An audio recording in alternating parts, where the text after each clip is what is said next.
नमस्कार, मैं हूं सौरभ वाजपेयी और आप देखना शुरू कर चुके हैं अपना पसंदीदा शो जनता सब जानती है। दोस्तों, इस समय पहलगाम हमले को लेकर पूरा देश प्रतिशोध की आग में झुलस रहा है। सब लोग चाहते हैं कि किसी तरीके से अपने निर्दोष नागरिकों पे जो हमला हुआ है, जो कायरनामा हमला हुआ है, उसका किसी न किसी तरीके से बहुत जल्दी बदला लिया जाए। इसी को लेकर अधिवक्ता समाज के बीच हैं। अधिवक्ता समाज क्या चाहता है, चूंकि बौद्धिक वर्ग माना जाता है हमारे देश का, और ये लोग क्या चाहते हैं, क्योंकि हर एक बच्चा बच्चा कह रहा है, 142 करोड़ की जनता कह रही है कि कितनी जल्दी जो है बदला लिया जाए, गोलियों से उनको भून दिया जाए जो आतंकी थे। क्या चाहता है अधिवक्ता समाज, जान लेते हैं। लखनऊ में है, उच्च न्यायालय में। क्या नाम है सर आपका?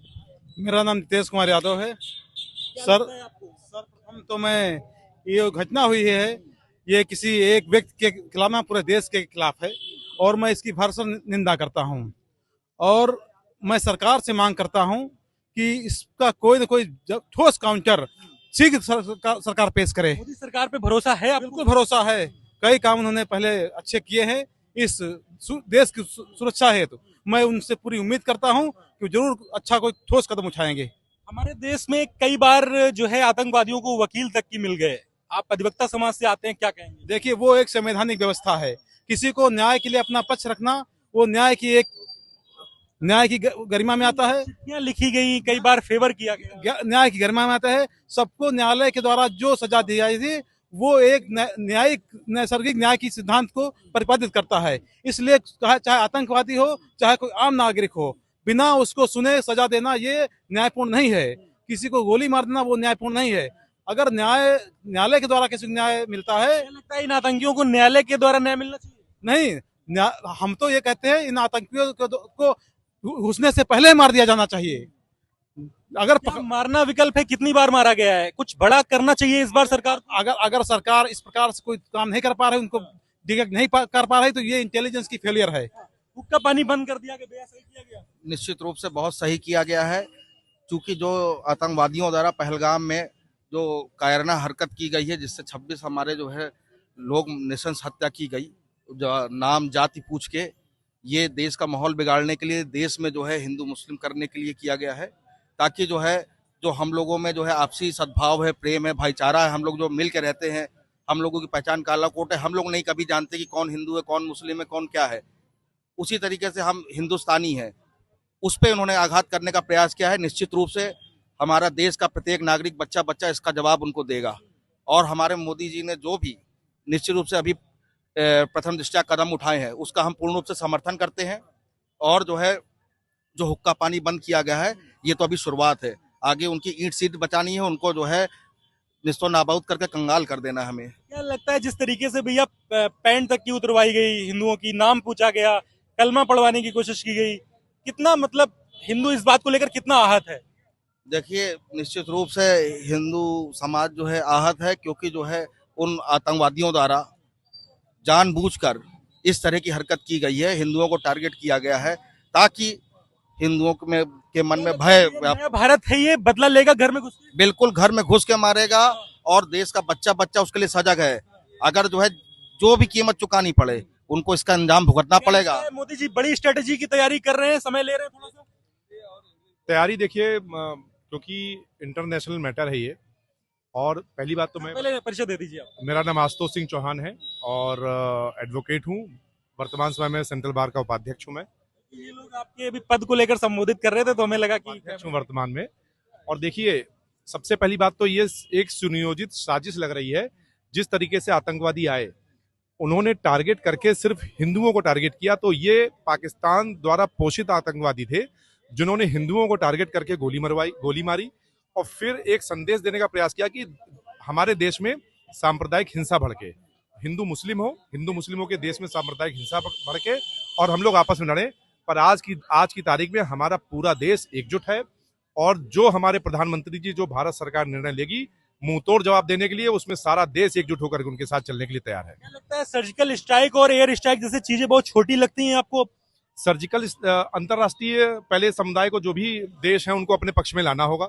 जब सारे देश अपने पक्ष में आएंगे, आज की डेट में चाइना है, यूएसए है और रशिया है, ये सब अपने साथ है, इनसे सबसे तालमेल बैठाना होगा। तालमेल बैठा करके एक बड़े युद्ध की घोषणा करें और इनको एक बार ऐसा माकूल जवाब दें कि दोबारा इनकी कमर की हड्डी टूट जाए, दोबारा ये ऐसी कोई हरकत करने से, नापाक हरकत करने से 10 बार पहले सोचें। बिल्कुल 3 दिन हो रहे हैं, रोज लेटते बैठते सोते जागते, आपके जेहन में कभी कभार वो तस्वीरें कौन रही होंगी? बिल्कुल बिल्कुल, मन बहुत भावुक है वो तस्वीरें देख करके। हमारे यहाँ चुनाव का माहौल है, उसके बावजूद हम लोग उसको सेलिब्रेट नहीं कर पा रहे, क्योंकि सिर्फ इस वजह से कि इतना बड़ी घटना हो गई हमारे देश में और ये अचानक से खबर आई। बिल्कुल सब लोग एकदम मतलब रोने, जब टीवी में देख रहे हैं रोते हुए अपने देशवासियों को, इतना भावुक है इस समय कि हम लोग अपने वो एक चुनाव हम लोग का उत्सव होता है उसको भी अच्छे से सेलिब्रेट नहीं कर पा रहे। बहुत ही साधारण तरीके से हम लोग अपना चुनाव संपन्न करा रहे हैं। इसमें कहीं ना कहीं उस चीज का प्रभाव आपके चुनाव पे भी पड़ रहा है, आप लोग सेलिब्रेट नहीं कर रहे हैं उस तरीके से। जी जी, मन में कहीं ना कहीं टीस है, एक भाव है, दुख है। एक दुख है, क्योंकि हमारे देश के नागरिक थे, हमारे देश के नागरिकों पे एक पाकिस्तान द्वारा भेजे गए 4 आतंकवादियों ने मार दिया। कौन सा ये अध्यक्ष का चुनाव हो रहा है ना? ये सेंट्रल बार एसोसिएशन का चुनाव हो रहा है। भाई एक चीज मैं साफ कर दूं कि जैसे पूरा देश भाव विभोर है आज इस घटना से, और ये मैं बता दूं कैमरे पे कि लखनऊ का जो बार एसोसिएशन का चुनाव है, ये अधिवक्ता महोदय हैं, ये लोग कह रहे हैं कि जिस तरीके से कभी रौनक होती थी चुनाव में, पहलगाम हमले के बाद वो चीज नहीं है। कहीं ना कहीं वो प्रभाव हमारे चुनाव में भी दिख रहा है और वो लोग सेलिब्रेट नहीं कर पा रहे हैं उस तरीके से, तो कहीं ना कहीं वो प्रभाव है आपके चुनाव में भी। प्रभाव है। कल हम लोगों ने शहीदी स्मारक पे अपना जो भी श्रद्धांजलि सभा थी वो भी किया था, और कल हम लोगों ने डीएम महोदय को ज्ञापन भी सौंपा इस संबंध में कि जो भी हम लोग का ज्ञापन था एक दिया है। बाकी हम भारत सरकार से यही मांग करते हैं कि इस बार इतना कठोर से कठोर जवाब दिया जाए कि भविष्य में इनकी 7 पुश्तें भी सोचें कि अगर हमारे देश के ऊपर हमला करेंगे तो यहाँ ना हिंदू है ना मुसलमान है, यहाँ पे सब भारतवासी हैं, सारे जितने देश सब एक हैं।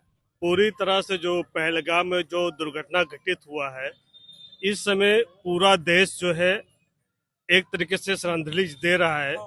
आप ये देख सकते हैं कि ऐसे मासूम, पूरा अधिवक्ता समाज भारत सरकार, मोदी सरकार के साथ खड़ा है। बिल्कुल ये अगर पीड़ितों के लिए फ्री में मुकदमा लड़ना पड़े पूरे अधिवक्ता समाज के लिए। मेरा नाम एडवोकेट मोहम्मद मुकीम चिश्ती है, ये पूरे सरकार की तरफ खड़ा हुआ, न कि मोदी है। अगर एक देश के साथ क्षति होता है तो समझ लीजिए संपूर्ण देश के साथ क्षति है। क्या कहेंगे उनके लिए, आप थोड़ा सा उनको समझाइए, जिनके मन में एक मलाल आया है, मैं साफ कहूंगा मुसलमानों के प्रति मलाल आया है इस घटना के बाद भी, आप क्या कहें इसके बताएंगे? देखिए जो मलाल आया है इस देश में, जब जब जरूरत पड़ी मुसलमानों के लिए अपना उच्च भागीदारी दिए, पार्टिसिपेट किए हैं।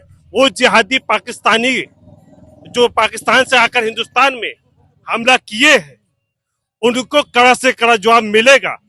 अगर जरूरत पड़े तो ये मोहम्मद मुकीम चिश्ती देश के लिए कुर्बान हो सकता है, लेकिन उन जिहादियों के लिए जिन्हें धर्म भी जगह नहीं देता है, उन्होंने ऐसी हरकत की है, वो बहुत गलत है, बहुत निंदनीय है।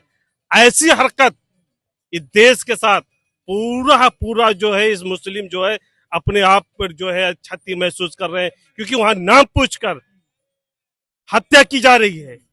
ये हिंदुस्तान जो है, हिंदुस्तान का जो हमारा गंगा जमुना का तहजीब है, ये मिटाने का प्रयास किया है, ये भाईचारों को मिटाने का प्रयास किया है, हमारे आपस में बैठने की जो एकता है, एकता को मिटाने का काम किया है। ये साजिश है, सुनिश्चित तरीके से साजिश है कि इस देश में जो है मुसलमानों को दोहरी तरीके से भेदभाव किया जाए। ये सुनिश्चित तरीके से साजिश है, ये बाद में खुलासा होगा। लेकिन जहां तक बात है जिहादियों का, जख्म भरा है आपके अंदर, वो दिख रहा है। नहीं, जहां तक बात है जिहादियों का, जिहादी जो है कुरान में ऐसी कई जगह नहीं है। सूरह बकरा में ये स्पष्ट दिया है, कुरान है ना, हम लोग कुरान मानते हैं, कुरान को फॉलो करते हैं, अल्लाह को मानते हैं, तो सूरह बकरा में स्पष्ट दिया है कि किसी व्यक्ति को आप जान नहीं ले सकते हैं। थोड़ा सा काउंटर करेंगे, क्या नाम बताया आपने? मेरा नाम मोहम्मद मुकीम चिश्ती है। मुकीम चिश्ती जी, ठीक है। कुरान का आप नाम लिया है तो एक सवाल बहुत जायज है, वरना मेरे दर्शक कहेंगे कि मुकीम चिश्ती जी से सवाल क्यों नहीं किया आपने।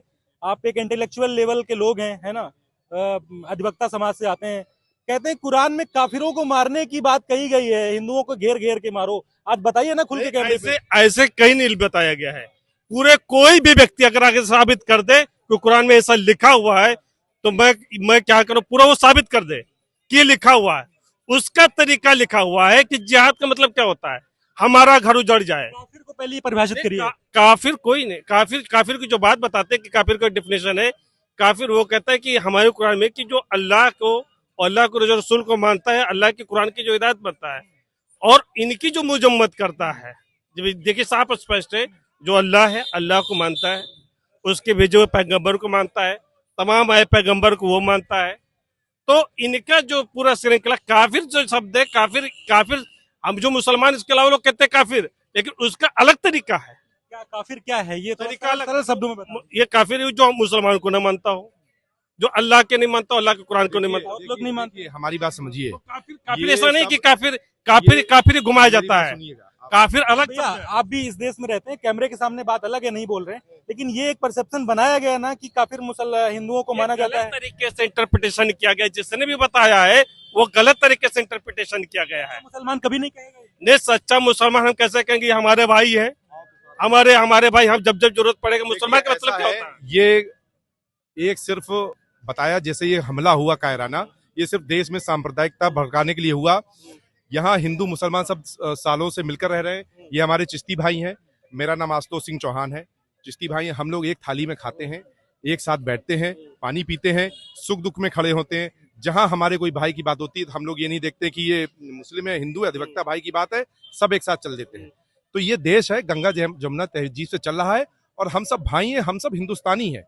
इस समय सिर्फ एक ये संदेश है, ना कोई काफिर है, ना कोई हिंदू है, ना कोई मुसलमान है, ना क्रिश्चियन है, हम सब हिंदुस्तानी हैं और हम हिंदुस्तानी इस पाकिस्तान को मुंह तोड़ जवाब देने के लिए तैयार हैं, चाहे वो मेरा चिश्ती भाई हो, चाहे मेरे अंशुल साहू जी हो, चाहे आशुतोष सिंह चौहान। कभी ऐसा आभास नहीं हुआ आप लोग मतलब साथ में इतनी घनिष्ठता है, कभी लगा नहीं कि आप जो है मुसलमान समाज से हैं, आप हिंदू समाज कभी से? कोई नहीं लगा। यहाँ पर सेंट्रल बार एसोसिएशन में करीबन 10,000 अधिवक्ता हैं। उन 10,000 में 2,000 से ज्यादा मुस्लिम भाई हैं और हम सब लोग रोजा जब खोलते हैं तो हम लोग सब साथ खोलते हैं और जब जब हमारे यहाँ नवरात्र में या सुंदरकांड का पाठ होता है तो हमारे मुस्लिम भाई बहुत सुंदर भैया चौहान जी, आप ये बता दीजिए, कलमा को लेकर बात कही गई, पैंट उतरवाई गई, ललकार कर कहिए होना था। या वो मुसलमान है ही नहीं, जिन्होंने वो सांप्रदायिक हिंसा बढ़कर एक सुनियोजित तरीके से हमला है।